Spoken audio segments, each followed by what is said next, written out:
Hello everyone and welcome to Unfiltered. My name is Matt, and in today's video we're going to do things a little different. We're going to browse through the web to discuss our three stories. We're going to be talking about Black Adam and the controversy around it, and I personally went to see it, so now I have my own personal opinions in regards to the feedback that critics are being biased against the film and that they are not in tune to what audiences want, and the fact that it's being said that these audience reviews that indicate the movie at 90% are fake and are overestimating the actual review that the movie should be from an audience perspective. We're also going to discuss the news that came out of the quarter three's earnings from David Zaslav in regards to Warner Brothers and Discovery and what the plans are for their IPs. We do know that James Gunn was recently announced as taking over DC along with Peter Safran. So there's lots of discussions happening around there that I'm really looking forward to discussing.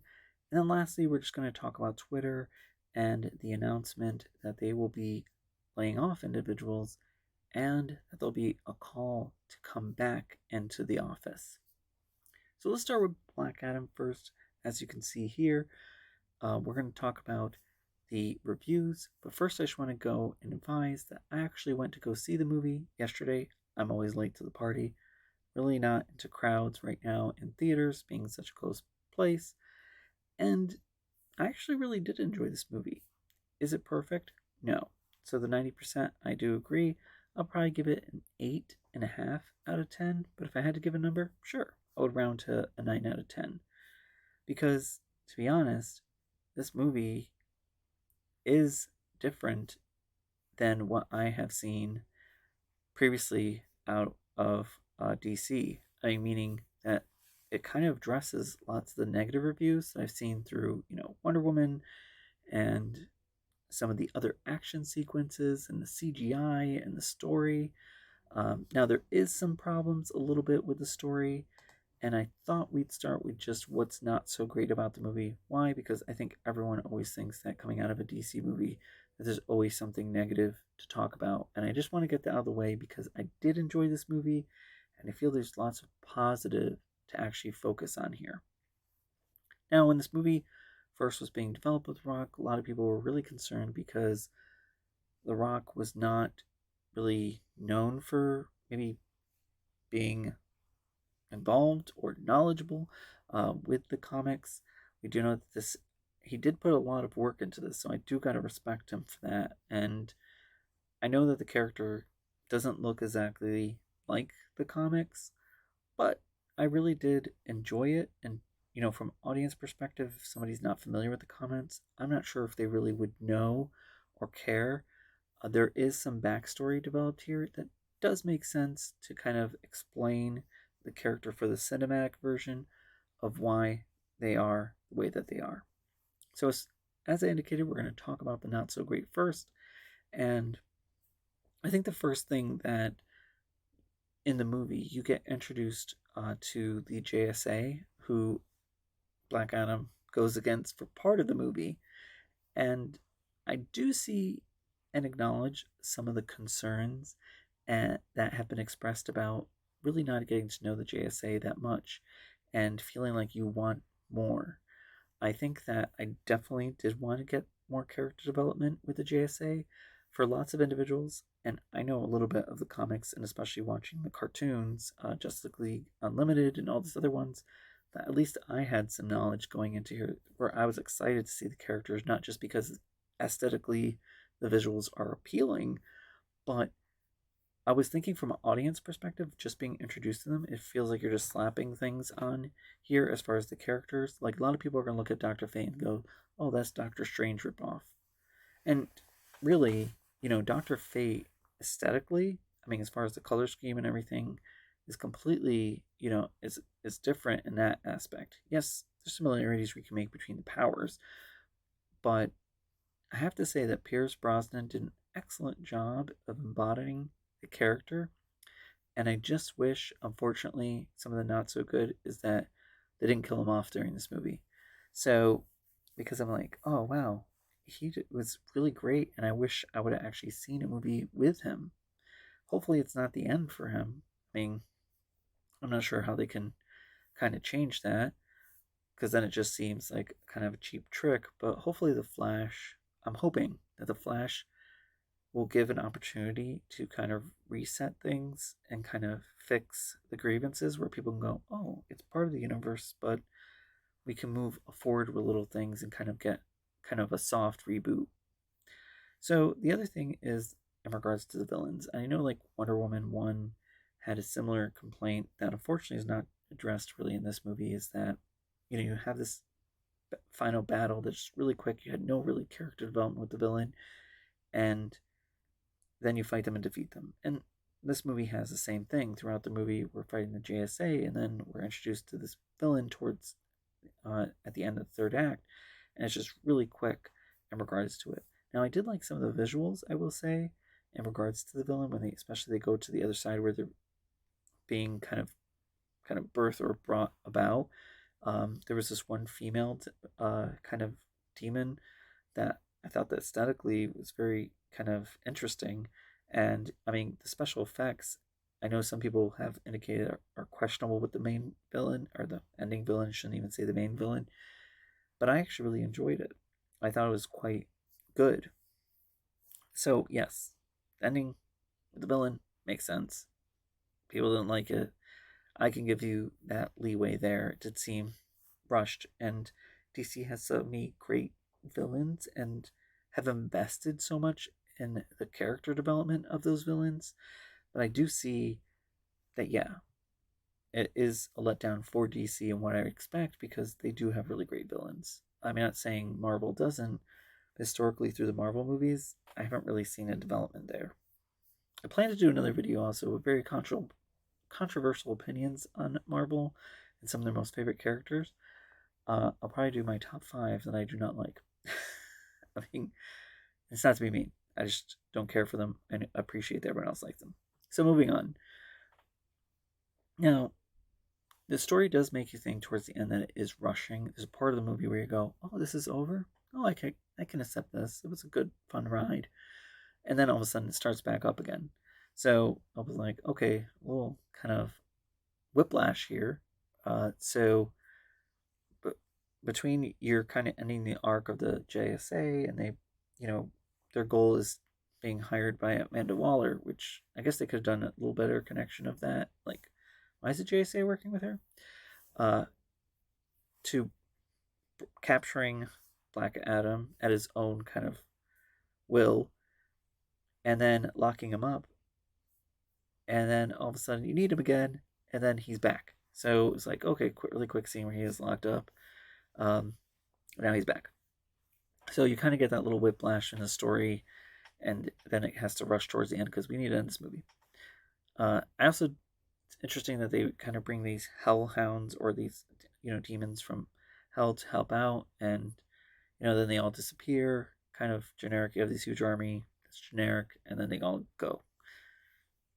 So I could see that as well being a complaint, like, hey, it's the same kind of thing.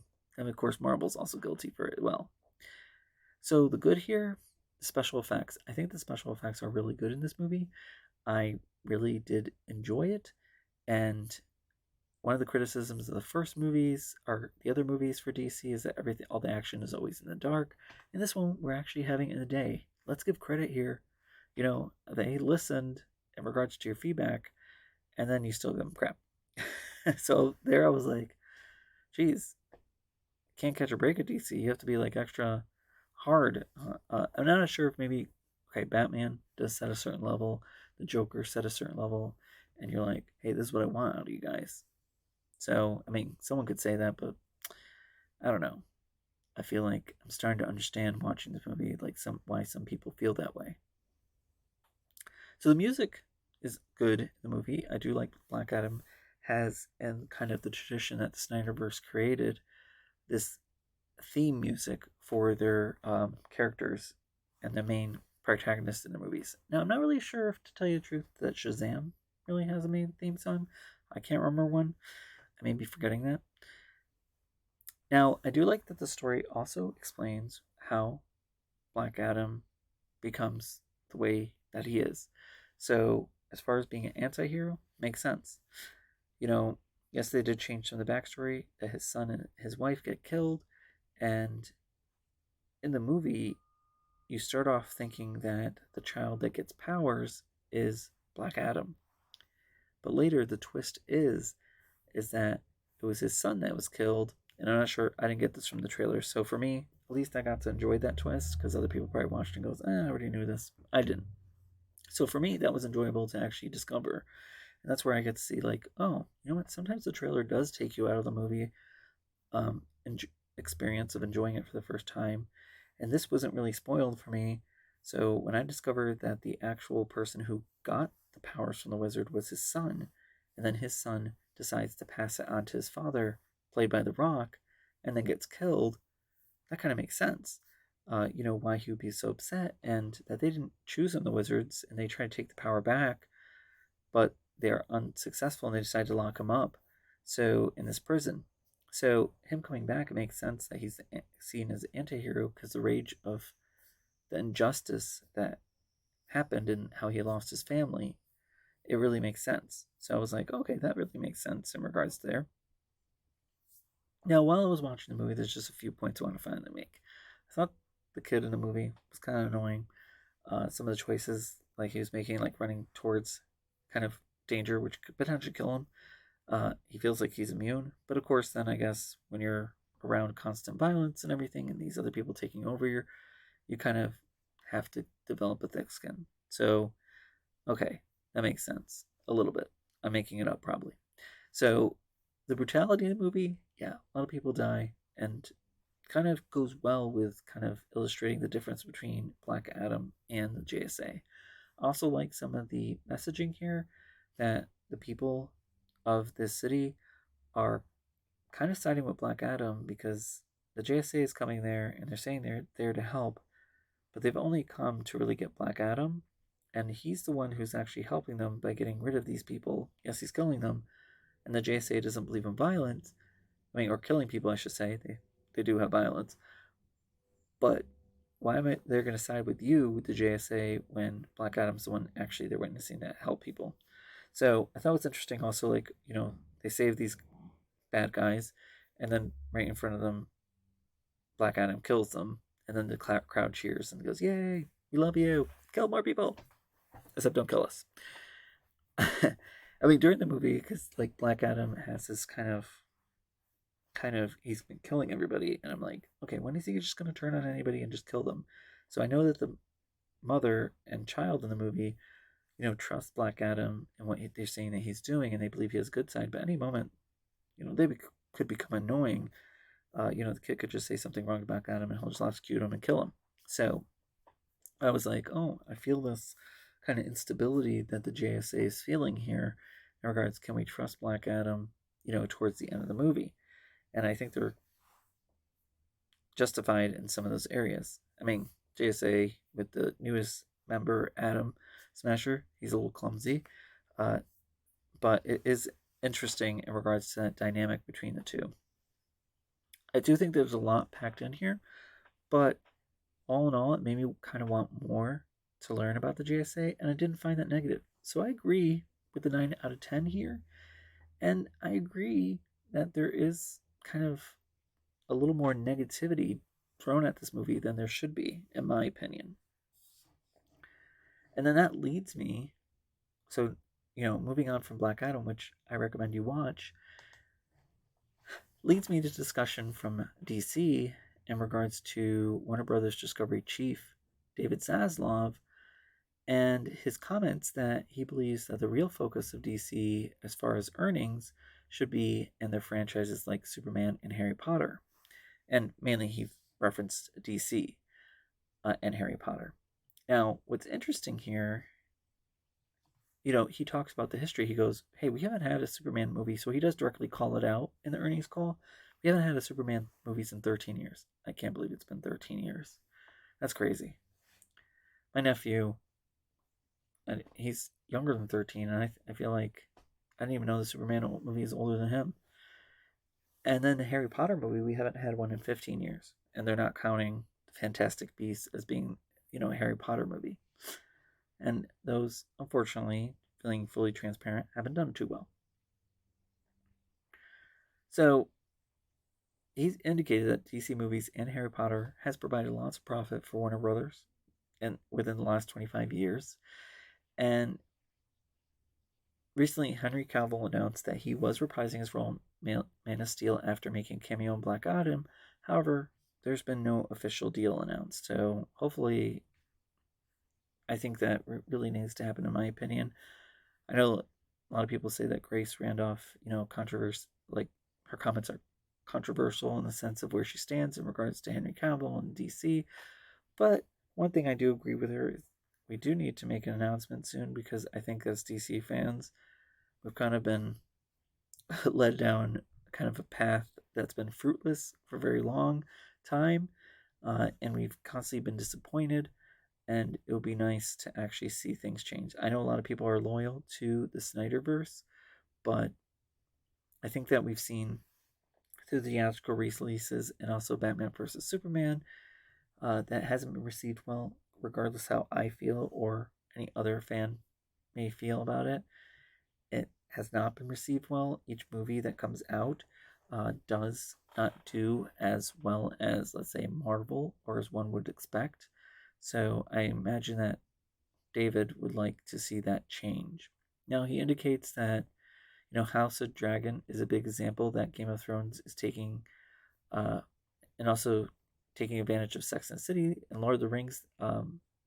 They still have the rights to do the Lord of the Ring movies, but he did not call out New Line Cinema's new Lord of the Rings, as indicated in the article, which is due out April 12th, 2024. So his focus is really focused on big name tentpole movies. Now, one thing I did see in one article that was indicated as a comment from David. Now, I can't really confirm this, but he indicated that with James Gunn and Peter Zaslav, that DC is a passion project, not just something that is being assigned, as others indicated, for a business venture. So I think this tried to calm some of the fears that individuals have kind of said that, this is really not going to change DC. This is just going to be the same old thing, because it's not like Kevin Feige, where you have somebody who's really passionate about the Marvel. This group is not passionate about DC, so you're not going to get the same change. So I do like, some of the things that came out, that you're trying to create a shared universe, trying to create a blueprint for the movies. I do think it's going to be a little messy transition, because you have the Batman 2 coming out, you have the Joker movie coming out, which are all separate, and I do agree with individuals that indicate that there needs to be more unification between the movies for DC. I would like to see that. I would really like to see like a build-up. I saw one of the ideas that was kind of someone was throwing around about what James Gunn would like to do is have a little more of the Justice League or the Suicide Squad build-up. I do think, in my opinion, a nice Easter egg at the end of each movie would be great, but the difference here is that we're building up each villain at the end being recruited for this group. So instead of like, hey, let's join the Justice League, you have this group of villains. They're saying, hey, you were just defeated. Would we really help you if we work together to defeat Wonder Woman? And you can help me defeat, let's say, Batman. And that is what forms the Justice League. So, I mean, unless they want to keep the Justice League the way it is, but then you could say that's what we need to be able to defeat the Justice League and our, arch nemesis, whichever villain or hero it may be. So, kind of thought that was interesting. What do you think about this news? Are you excited that, Warner Brothers is, at least David Zaslav, is indicating that there's going to be more unification in regards to there? They did talk about HBO Max and the subscribers and the ad tiering that's being introduced there to, save some individuals some money and also get more subscribers. So let's move on to our last story here, which is that Musk, according to this article, and I've seen it in other areas as well, so they're saying Musk is going to cut half of the Twitter jobs, and he is going to request that the Twitter employees actually come back remotely. Now, according to the article, Twitter was one of the first companies to announce a permanent work from home agreement or clause in regards to their policy. So that led way to other companies kind of following suit because it always takes one person to do it first. But now, under new ownership, that all could change. And we do know that Elon Musk has a certain reputation of running Tesla a certain way in his other businesses, that he expects individuals to be available anytime to call. Like he'll call at 2 in the morning and just want a conference. Also, maybe expect individuals to arrive on site. And, the rumor is that if you don't comply with what his expectations are or you disagree with him, that you'll be fired. So I don't think that maybe for employees, that if they're trying to call Elon Musk on his bluff, that they think it's a bluff, like they're going to say, you know what, we're not coming back. I think that Elon Musk will be kind of okay with it. Now, in the article also indicates that individuals that have moved away from a Twitter location are indicated as needing to come back within 60 days or they will lose their job. Now, I don't think any of this has been officially announced because it does say it's reports are saying. So I think the first thing is just to wait and see. We do know that Elon has already made some changes in regards to the blue kind of verification check that happens in Twitter and charging for it. For me, I have really no opinion about that. I do find it interesting in regards to remote work because I think that this will have kind of a trickle-down effect and impact on other companies in regards to what decisions are made here. I think others may follow suit, but they're probably going to wait till the dust settles to see, what happens in regards to employees and, the state of Twitter. So if everything works out great after they see the kind of dust settling, I think you'll see other companies kind of take on this kind of mentality. What are your thoughts in regards to Twitter and the recent announcement the report saying that there is going to be a layoff about 50%, and also about calling individuals back into the office? I think that a lot of individuals already are working in the office or on site, as you will. So I'm not sure if many people will be kind of empathetic to that and be like, well, yeah, it's your job and you can do what you want. So maybe you agree, but if you do, I would say just leave a comment so we can have a discussion in regards to it. So in regards to it, if you like what you're seeing, please leave a comment, hit that like button, and subscribe. I encourage you to watch other videos that are posted here, and I have an itch in my nose, so I keep on pausing because I'm like, am I going to sneeze? So if you like what you see, hit the like and subscribe button, and then also look out for other videos. And until next time, stay safe. Bye.